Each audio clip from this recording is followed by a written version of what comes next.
नमस्कार दोस्तों, ये वीडियो है उस शहंशाह के बारे में जो छोटे से राज्य का, जो पूरा राज्य भी नहीं आधा राज्य है, उसके मुख्यमंत्री के बारे में।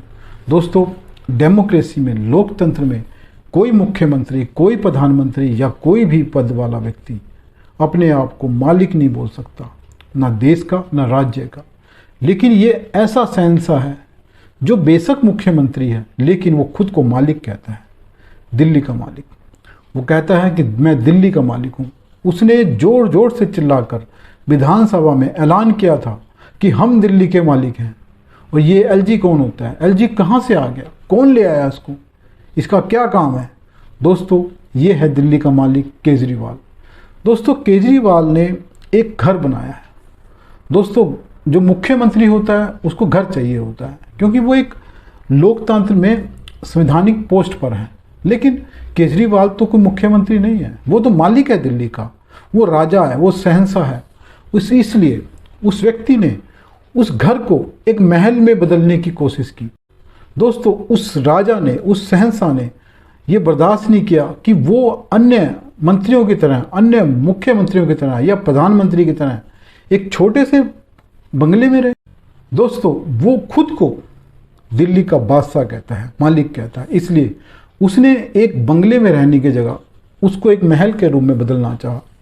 दोस्तों, वैसे तो वो छोटे से राज्य का मुख्यमंत्री है, इतने छोटे राज्य का जिसको हम पूरा राज्य भी नहीं कह सकते, लेकिन वो खुद को प्रधानमंत्री से कम नहीं मानता।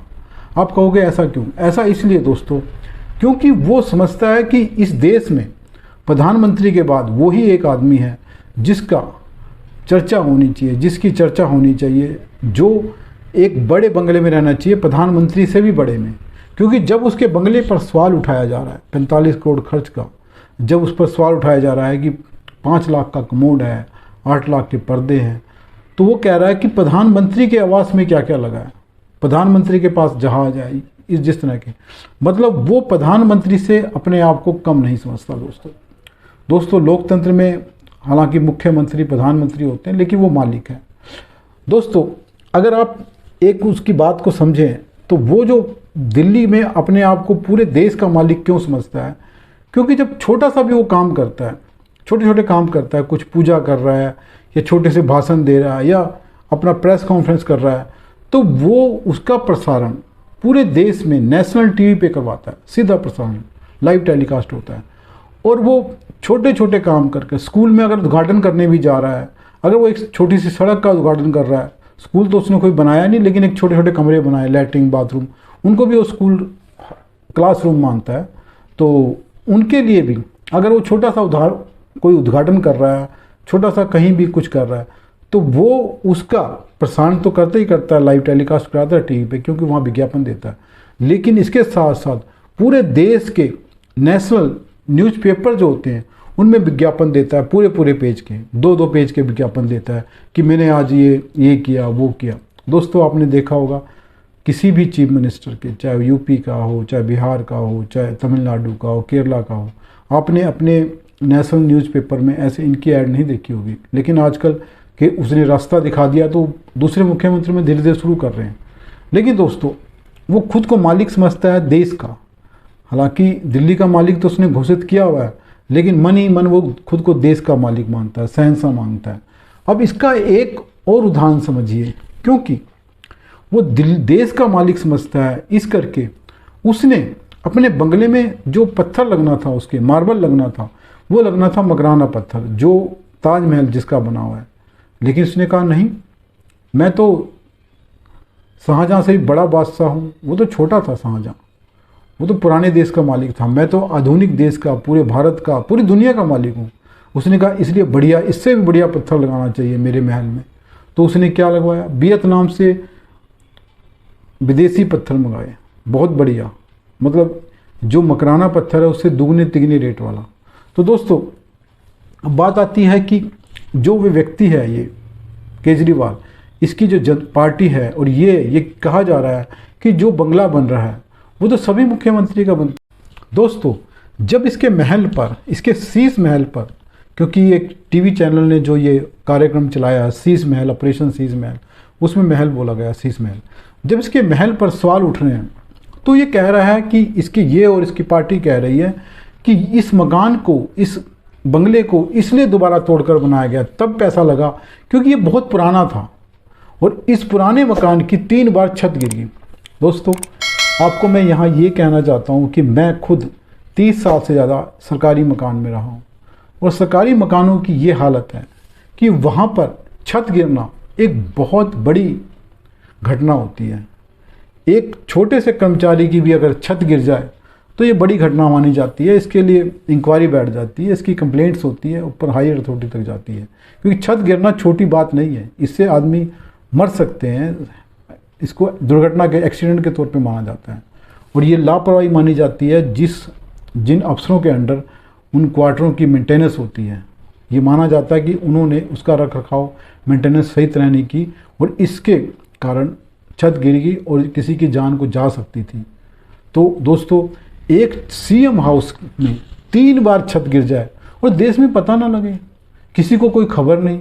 आज जो ये कह रहे हैं कि 3 बार छत गिर गई, उन्होंने कहाँ कंप्लेंट की, इसके लिए कब कहाँ जांच बिठाई गई? क्या जो स्टेट ऑफिस, जो इनको जिसके पास अलॉटमेंट होती है, क्या उसको बताया गया? मेंटेनेंस जो पीडब्ल्यूडी थी, सीपीडब्ल्यूडी थी, उसको बताया गया कि भाई हमारी छत गिर गई? कहीं कोई खबर नहीं। केजरीवाल हर छोटी छोटी चीज़ का कुछ खा रहे हैं, निकाल रहे हैं, जो भी है, तो उसकी लाइव टेलीकास्ट करते हैं, उसके लिए प्रेस कॉन्फ्रेंस करते हैं। अगर खाने में पत्थर आ जाए उसका भी प्रेस कॉन्फ्रेंस हो जाएगी। छोटी सी घटना होगी, कहीं किसी ने अगर कुछ भी कर दिया तो उसके लिए कॉन्फ्रेंस होती है, शिकायतें होती हैं, प्रधानमंत्री पे सीधी उंगली उठा दी जाती है कि शहंशाह के खिलाफ ये कार्रवाई होगी, उस पर ये खतरा है। अब उसके परिवार के ऊपर 3 बार छत गिर गई। अब इसमें हमारे शहंशाह जी को कुछ हो सकता था, लेकिन कहीं कोई खबर नहीं है, कहीं कोई शिकायत नहीं है, कहीं कोई कंप्लेंट नहीं है। तो दोस्तों, ये जो ड्रामा हो रहा है, ये इसलिए हो रहा है कि शहंशाह ने जो महल बनाया था उसका बचाव किया जा सके। दोस्तों, दूसरी सबसे खतरनाक बात यह है कि ये शहंशाह एक नीरो की तरह है। कहा जाता ना कि जब आग लगी हुई थी तो नीरो बंसी बजा रहा था। दोस्तों, ये नीरो से भी बढ़कर है, क्योंकि ये आग लगी हुई थी, ये सिर्फ बंसी ही नहीं बजा रहा था। जब देश में आग लगी हुई थी, ये बंसी बजाने के अलावा बीच बीच में जोर जोर चिल्ला भी रहा था, तुम ये करो, वो करो, मुझे ये नहीं करने दे रहे। और लेकिन खुद मस्त होके अपना बंगला बनवा रहा था, अपने महल को खड़ा कर रहा था और ऐसी पॉलिसी बना रहा था शराब की जिसमें कमाई की जा सके, जिसमें 2% कमीशन के अलावा 10% कमीशन बढ़ा के 12% की गई। दोस्तों, ये इसलिए भी मामला गंभीर है, जब पूरे देश में कोरोना ने त्राही त्राही कर रखी थी, पूरे देश में कोहराम मचा हुआ था, लोगों को गैस के सिलेंडर नहीं मिल रहे थे, दवाइयाँ नहीं मिल रही थी, इंजेक्शन नहीं मिल रहे थे, और ये आदमी रोज़ प्रेस कॉन्फ्रेंस करके हल्ला मचाता था कि आज यहाँ पे गैस, हमारे को सिलेंडर नहीं मिल रहा, हमें ऑक्सीजन नहीं मिल रही, हमें वहाँ दवाई नहीं मिल रही, इतने लोग मरने वाले हैं, हॉस्पिटल में जगह नहीं है, केंद्र सरकार मदद नहीं कर रही, मोदी सरकार कुछ नहीं कर रहे। बड़े बड़े पोस्टर लगा दिए गए थे कि बच्चों की वैक्सीन मोदी अंकल ने किसको दे दी, विदेश भेज दी। हालांकि बच्चों के लिए वैक्सीन नहीं आई थी, लेकिन बड़े बड़े पोस्टर लगा दिए गए थे। तो दोस्तों, ये सिर्फ कोरोना के नाम पर राजनीति कर रहा था, लेकिन देश की चिंता नहीं थी, जनता की चिंता नहीं थी। ये क्या कर रहा था? अपना महल बना रहा था, वहाँ पे 5 लाख का कमोड लगा रहा था। अब मुझे समझ नहीं आ रहा है ऐसा क्या खाता है कि उसको निकालने के लिए इसको 5 लाख का कमोड चाहिए। ये 2000, 3000, 5000, 10,000 का कमोड तो चाहिए, लेकिन ऐसा क्या खा रहा है ये आदमी कि जिसको निकालने के लिए 5 लाख के कमोड में ही निकलेगा वो, उसके अलावा छोटे मोटे कमोड में वो बात नहीं बनेगी। तो दोस्तों, यही हैरानी की बात है। इसको बड़े बड़े पर्दे चाहिए, 8 लाख का पर्दा। अब मुझे समझ नहीं आ रहा, अगर छत गिर रही थी 8 लाख का पर्दा उस छत को रोक लेता क्या? 10 लाख का टीवी रोक लेगा क्या? इसके अलावा दोस्तों, इस व्यक्ति ने, इस महान शहंशाह ने, बड़े बादशाह ने अपने महल में 15-15 बाथरूम बना रखे थे। अरे कितने बाथरूम चाहिए? कितनी बार जाता होगा इस दिन में? किसको 15 बाथरूम बना रखे हैं? एक परिवार के लिए हो गया, 2-3 बाथरूम आने जाने वालों के लिए हो गए, इसके कार्यकर्ताओं के लिए हो गए, चेले चपट्टे जो भी हैं, और बाकी बाथरूम इसको 10-12 बाथरूम चाहिए अपने लिए, अकेले के लिए। ये क्या करता होगा? इसके अलावा दोस्तों, इसने बड़ा सा स्विमिंग पूल बना रखा है। अब स्विमिंग पूल तो मेरे ख्याल से किसी भी सीएम हाउस में नहीं है। अब इसकी इंक्वायरी होनी चाहिए, कितने सीएम हाउस में है। आज तक हमने नहीं सुना कि किसी सीएम हाउस में स्विमिंग पूल है, पीएम हाउस में भी नहीं है। लेकिन क्योंकि ये पीएम से भी ऊपर है तो उसको सीएम हाउस में स्विमिंग पूल चाहिए। अभी ये जो इसने 8-10 बंगले, छोटे छोटे बंगले क्योंकि सेक्रेटरी होते हैं बेचारे, छोटे छोटे होते हैं, इनको तो कोई 5-10 कमरों का फ्लैट मिला होता है, छोटे होते हैं सेक्रेटरी, चीफ सेक्रेटरी, ये क्या होते हैं इसके आगे, ये तो बादशाह है। तो इसने 8-10 अफसरों के बंगलों को तोड़कर अपने महल में शामिल कर लिया, क्योंकि महल छोटा लग रहा था, इसकी कद के हिसाब से नहीं था, इनकी हैसियत के हिसाब से नहीं था, क्योंकि ये तो बहुत बड़ी हैसियत है इनकी, पीएम से भी बड़ी हैसियत।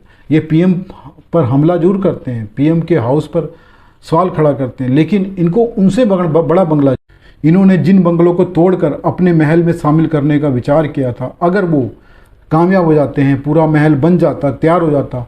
पीएम हाउस बहुत छोटा था उसके आगे, उसमें अभी स्विमिंग पूल था, अभी उसमें गोल्फ कोर्ट खुलता, अभी उसमें शायद टेनिस कोर्ट खुलता, इसमें अभी और पता नहीं क्या क्या होता, उसमें शायद स्टेडियम वगैरह ही बन जाते एक दो, क्योंकि वो बड़े हैं, बड़े बादशाह हैं, तो उसमें सिनेमा हॉल भी हो सकता था, उसमें पता नहीं क्या क्या हो सकता था, क्योंकि छोटे मोटे से इनका काम नहीं चल रहा था। थोड़े थोड़े धीरे धीरे आधी दिल्ली इनके महल में समा सकती थी, क्योंकि बादशाह आधी दिल्ली में रहता अपने पूरे बड़े महल में, और बाकी जनता अपना जैसे भी रहती, क्योंकि ये तो मालिक है, दिल्ली के मालिक है। दोस्तों, ये जो सवाल उठाया जा रहा है कि केजरीवाल जी ने ये कर दिया, वो कर दिया, 1 करोड़ की रसोई बना दी, इंटीरियर में 11 करोड़ रुपए खर्च कर दिए, 6 करोड़ का मार्बल लगा दिया विदेशी मार्बल वियतनाम का, तो दोस्तों ये मुझे लगता है कि छोटी बातें हैं, क्योंकि बादशाह जो होते हैं वो उनको अच्छे महल चाहिए। अभी सिर्फ उसमें मार्बल लगा है, वो दीवारों पे सोना भी लग सकता था, आगे छतों पे सोने की कारीगरी की जा सकती थी। 45 करोड़ बहुत कम है, मुझे लगता है 4500 या 45,000 करोड़ में या 4-5 लाख करोड़ में ये महल बनना चाहिए, क्योंकि इतने बड़े बादशाह को छोटे मोटे घर में रखना उचित नहीं है। दोस्तों, दिल्ली के मालिक हैं, क्योंकि मुख्यमंत्री और चीफ मिनिस्टर, प्राइम मिनिस्टर तो बहुत हैं, धक्के खा रहे हैं देश में, 30 राज्य हैं, हर राज्य में एक चीफ मिनिस्टर है, पीएम है, पीएम आज हैं कल हैं, बनते रहेंगे। मालिक तो कभी कभार आते हैं, आज ये मालिक आए में इनको बड़ा महल बना के देना चाहिए, सवाल खड़े नहीं होने चाहिए। मैं इन टीवी चैनल्स के खिलाफ हूँ जो ये सवाल खड़े कर रहे हैं, मैं बीजेपी के खिलाफ हूँ जो सवाल खड़ा कर रही है। अब बादशाह और शहंशाह को बड़ा महल चाहिए ही, इसके लिए एतराज़ नहीं होना चाहिए। नमस्कार दोस्तों, अगर वीडियो पसंद आए तो उसको लाइक करें, चैनल को सब्सक्राइब करें। धन्यवाद।